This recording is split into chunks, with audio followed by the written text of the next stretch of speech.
സീരീസിനെ കുറിച്ച് പറയുവാണെങ്കിൽ മക്കളെ, സീരീസ് പ്രധാനമായിട്ടും രണ്ട് തരമുണ്ട്. ഒന്ന് നമ്പർ ഉപയോഗിച്ചുള്ള സീരീസ്, അതിനെ നമ്പർ സീരീസ് എന്ന് പറയും. രണ്ട് ലെറ്റർ അല്ലെങ്കിൽ ആൽഫബറ്റ് ഉപയോഗിച്ചുള്ള സീരീസ്, അതിനെ ആൽഫബറ്റ് സീരീസ് എന്ന് പറയും.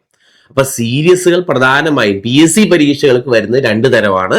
ഒന്ന് നമ്പർ ഉപയോഗിച്ചുള്ള സീരീസ്, അതിനെ നമ്പർ സീരീസ് എന്നും, ആൽഫബറ്റ് അല്ലെങ്കിൽ ലെറ്റർ ഉപയോഗിച്ചുള്ള സീരീസിനെ ലെറ്റർ സീരീസ് എന്നും പറയുന്നു.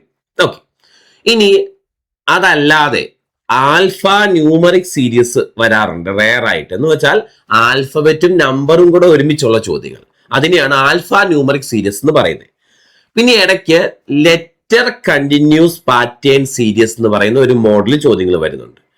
ഇത് അവസാനം പറഞ്ഞ രണ്ടും, ഒന്ന് ആൽഫ ന്യൂമറിക് സീരീസും ലെറ്റർ കണ്ടിന്യൂസ് പാറ്റേൺ സീരീസും റെയറായിട്ട് മാത്രം കാണുന്നതാണ്.